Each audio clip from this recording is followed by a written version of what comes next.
নিঃস্ব অবস্থায় কি দোয়া করতে পারেন একজন মানুষ, এই দোয়াটা শিখে নেন, ইনশাআল্লাহ আপনার জীবনের সমস্ত সংকট কেটে যাবে ইনশাআল্লাহ। আমি নিজেও ওই দোয়াটা বেশি বেশি করার চেষ্টা করি। দোয়াটা হচ্ছে, মুসা আলাইহিস সালাম একটা গাছের নিচে হেলান দিয়ে বসলেন, বসে দেখলেন দুইজন মেয়ে দাঁড়িয়ে আছে দূরে, পানি নিতে পারছে না, লোকজন পানি নিয়ে যাচ্ছে, ওরা দাঁড়িয়ে আছে বেচারি। মুসা আলাইহিস সালাম গিয়ে বললেন, কি সমস্যা আপনাদের? এটা নিয়ে আপনারা আবার মেয়েদের সাথে কথা বলার চেষ্টা করেন, ঠিক আছে? তো মাহারাম গায়রা মাহারাম মেনে চলে। তারা বললেন যে আমাদের বাবা অনেক বৃদ্ধ মানুষ, আমরা পানি নিতে পারি না যতক্ষণ না আমাদের কম পানি নিয়ে চলে যায়।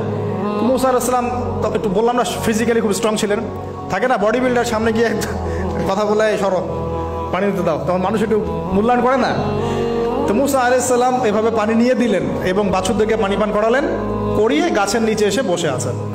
বসে বসে তিনি দোয়া করছেন, এই যে দোয়াটা তিনি দোয়া করছেন, রব্বি, একটা নেক কাজ করলেন, নেক কাজ করলেন না, মানুষের উপকার করলেন, নেক কাজ করে এসে গাছের নিচে বসে দোয়া করছেন, আল্লাহ এখানে তো আমার খাবার পানি বাসস্থান কিছুই নাই, আমি কি করব?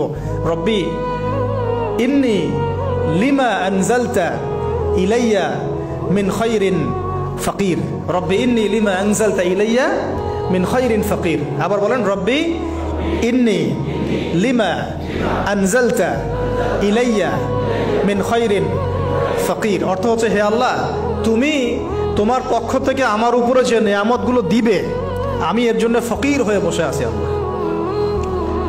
অর্থ বুঝে পড়বেন ভাই, নামাজ রোজা হজ জাকাত যাই করেন আল্লাহর ওয়াস্তে অর্থ বুঝে পড়বেন।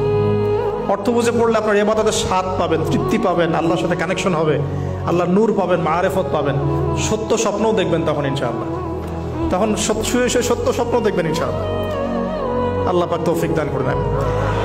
এবার আল্লাহ পাকের সাহায্য নেমে আসলো, ওই দুই মেয়ের মধ্যে একজন হেঁটে হেঁটে চলে আসে। এবার এই মেয়ের হাঁটা সম্পর্কেও কোরআন কথা বলেছে, সুবহানাল্লাহ। এই মেয়ে কিভাবে হেঁটে এসেছে, এই হাঁটার বর্ণনাও কোরআন দিয়েছে। কোরআন বলেছে এই মেয়ে হেঁটে আসছে লাজুক পায়ে। এখন আপনি এই পুরো ওয়ার্ল্ডের মেয়েদের হাঁটা দেখেন, লজ্জা আছে? তাহলে মেয়েদের সাথে লজ্জা একটা গভীর সম্পর্ক আছে। এই মেয়ের প্রশংসা আল্লাহ পাক কোরআনে করলেন, লাজুক পায়ে লাজুক ভঙ্গিতে অবনত নয়নে সে হেঁটে আসলো। এখন আপনি কেলে যান, গো টু খেল, আপনাদের টুইন টাওয়ারে যান, দেখেন সবার হাঁটার চলা দেখেন। হায়া লজ্জার কোনো বালাই আছে এখানে? আমি গত লেকচারে বলেছিলাম যে আদম আলাইহিস সালাম এবং হাওয়া আলাইহিস সালাম, ইবলিস তাদের সাথে প্রথম যে আচরণ করেছে ওই ফল খাওয়ানোর পরে, সেটা কি? তাদের গা থেকে পোশাক খুলে পড়ে গেছে, মানে নগ্ন করে দিয়েছে আমাদের পিতামাতাকে। মহাবিশ্ব নগ্ন করে দিয়েছে কে? ইবলিস। তো এখন এই পৃথিবীতে আমরা যারা নগ্নতার চর্চা করছি, তার কার এজেন্ট আমরা বুঝতে বাকি আছে? আমার কথা কি বুঝতে পারছেন কি না? এই কানেকশন মেলানোর চেষ্টা করেন, ডটসগুলো মেলানোর চেষ্টা করেন। সামনে যাই প্রিয় ভাই, এই মেয়ে এসে বলছে, আমার বাবা আপনাকে ডাকেন, আমার বাবা আপনাকে ডাকছেন। তিনি গেলেন, বাবা শুআয়ব আলাইহিস সালাম। তখন এক বোন ইনডাইরেক্টলি বাবাকে বোঝাচ্ছে যে বিয়ে শাদী দিলে ভালো হয়। এক বোন বলছে যে আপনি তো তাকে পুরস্কৃত করতে চাচ্ছেন, তাহলে এইরকম কবিউন আমিন একজন মানুষকে সবচেয়ে ভালোভাবে পুরস্কৃত করা যায় তার যথাযোগ্য প্রতিদান দেওয়ার মধ্য দিয়ে।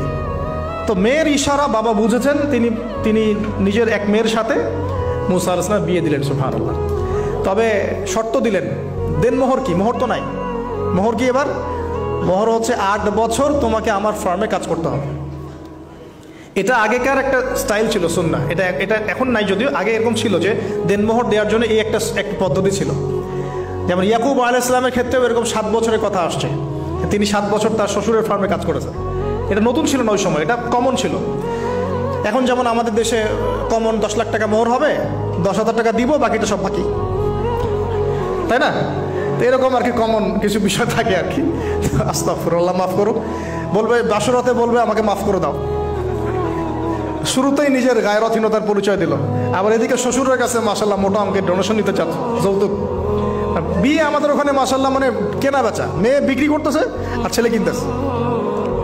এবার 8 বছর পূর্ণ করা হলো, তিনি আরো 2 বছর 10 বছর পূর্ণ করলেন। এই 10 বছরে মুসা আলাইহিস সালাম নববী পরিবেশ পেলেন, অভিভাবক পেলেন, স্ত্রী পেলেন, প্রেমময়ী সন্তান ইত্যাদি সবকিছু। এবার আল্লাহ রাব্বুল আলামিন তাকে মিশরের দিকে যাওয়ার যে সময়টা এখন হয়ে গেছে, 10 বছর হয়ে গেছে, মিশরের দিকে যেতে হবে। যাওয়ার পথে স্ত্রীর প্রসব বেদনা উঠেছে। তখন মুসা আলাইহিস সালাম আগুন খুঁজছেন। আগুন কি খুঁজছেন ভাই? আগুন খুঁজতে খুঁজতে তুর পাহাড়ের ওখানে গিয়ে দেখছেন যে আগুন গাছে জ্বলছে। সবুজ পাতার উপরে আগুন, তিনি অবাক। এই সময় আওয়াজ আসলো, বিসমিল্লাহির রহমানির রহিম, ইন্নী আনা রব্বুক ফাখলা'না আলাইক ইন্নাকা বিল ওয়াদিল মুকদ্দাস তুয়া। মুসা, ইন্নানি আনা আল্লাহ লা ইলাহা ইল্লা আনা ফা'বুদনি ওয়া আকিমিস সালাতা লিযিকরি। মানে এখানে অনেকগুলো কথা আছে, সূরা তাহার মধ্যে আছে। আওয়াজ চতুর্দিক থেকে ভেসে আসলো। মহান আল্লাহ রব্বুল আলামিন তার শান অনুযায়ী, তার ইজ্জত অনুযায়ী তিনি যেভাবে কথা বলেন সেভাবে মুসা আলাইহিস সালামের সাথে কথা বললেন। আল্লাহু আকবার। বললেন, ইয়া মুসা, হে মুসা, ইন্নানি আনা আল্লাহ, নিশ্চয় আমি আল্লাহ, লা ইলাহা ইল্লা আনা, আমি ছাড়া কোনো ইলাহ নাই, ফা'বুদনি, তুমি আমার ইবাদত করো, ওয়া আকিমিস সালাতা লিযিকরি, আমার ইবাদতের জন্য সালাত কায়েম করো, আমার জিকিরের জন্য সালাত কায়েম করো, আমার স্মরণের জন্য সালাত কায়েম করো। ফাখলা'না আলাইক, তোমার জুতা খুলে ফেলো, ইন্নাকা বিল ওয়াদিল মুকদ্দাস তুয়া, তুমি তুয়া উপত্যকায় আছো, পবিত্র তুয়া উপত্যকায় আছো। আদব শেখানো হলো। এভাবে অনেক কথোপকথন হলো। নবী মুসা আলাইহিস সালাম ভয় পেয়ে গেলেন এবং আল্লাহ পাক আরো কথা বললেন, ওয়ামা তিলকা বিয়ামিনিকা ইয়া মুসা, তোমার ডান হাতে এটা কি? মুসা আলাইহিস সালাম বলছেন, ক্বালা হিয়া আসায়া আতাওয়াক্কাউ আলাইহা ওয়া আহুশু বিহা আলা গনামি ওয়া লিয়া ফিহা মাআরিব উখরা, এটা তো আমার লাঠি, এটা দিয়ে আমি ডালপালা পারি, আমার ওই যে গবাদি পশু চড়াই। আল্লাহ পাক বলছেন যে ছুঁড়ে মারো, আলকিহা ইয়া মুসা, এটা ছুঁড়ে মারো। ফালকাহা, তিনি ছুঁড়ে মারলেন, ফাইদা হিয়া হাইয়াতুন তাসা, এবং এটা ছোটাছুটি শুরু করলো, বড় একটা সাপ হয়ে গেল। সুবহানাল্লাহ। এগুলো কোনো গাল গল্প নয়, এগুলো আল্লাহ রাব্বুল আলামিনের মুআজিজা, মুআজিজাতুল কুবরা, এটা বড় মুআজিজা। তিনি পিছনের দিকে দৌড়ানো শুরু করলেন সাপ দেখে, খাইফা ইয়াতারাক্কাব, মানে ভয়ে দৌড়ানো শুরু করলেন। আল্লাহ পাক বলছেন, লা ইয়াখাফু লাদাইনাল মুরসালিন, আমার কাছে রসুলগণ ভয় পায় না, তুমি ভয় পেও না, তুমি ওটাকে ধরো পিছন থেকে, সেটা আবার লাঠি হয়ে যাবে। পিছন থেকে হাত দেওয়া হলো, লাঠি হয়ে গেল। সুবহানাল্লাহ। এবার বলছে যে তুমি তোমার বগলের নিচে হাত ঢুকাও। মুসা আলাইহিস সালাম বগলে হাত ঢুকালেন, বের করলেন, হাত থেকে টর্চ লাইটের মতো আলো বের হওয়া শুরু। এটা দ্বিতীয় নিদর্শন। কেন দেয়া হলো নিদর্শন? এবার আল্লাহ পাক তার দায়িত্ব তাকে বলছেন, তোমাকে নিদর্শনগুলো কেন দিলাম, তোমাকে মনোনীত কেন করলাম, কেন তোমাকে মনোনীত করলাম? মুসা, তোমার কাজটা কি? তোমার কাজ এখন এটা, ইযহাব ইলা ফিরআউনা ইন্নাহু তাগা, তুমি ফিরআউনের কাছে যাও। ফিরআউন সীমা লঙ্ঘন করেছে, মনে আছে ফিরআউনের কথা? সীমা লঙ্ঘন করেছে। তখন মুসা আলাইহিস সালাম তার অপারগতা প্রকাশ করছেন এভাবে। তিনি বলছেন, আল্লাহ, আমার তো জিহ্বা জড়তা আছে, আর আমি তো ওখানে এক ব্যক্তি, আমার খুনের অভিযোগ আমার কাঁধে, আমি এখন কিভাবে কি করবো আল্লাহ? তখন আল্লাহ রাব্বুল আলামিন বলছেন, এই দোয়াটা করো।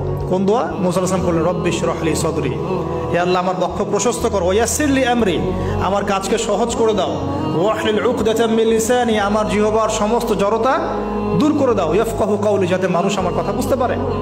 আর আমার সাথে আমার পরিবারের মধ্য থেকে ওয়াজআলনি ওয়াজিরাম মিন আহলি, আমার পরিবারের মধ্যে একজন ওজির আমাকে দাও, সাথী। হারুন আখি, আমার ভাই হারুনকে দান কর। সুবহানাল্লাহ। হারুন আলাইহিস সালামকে নবুয়ত দেয়া হলো, দুজনকে আল্লাহ পাক এখন বলছেন, ইযহাবা ইলা ফিরআউন, তোমরা দুজন এখন ফিরআউনের কাছে যাও।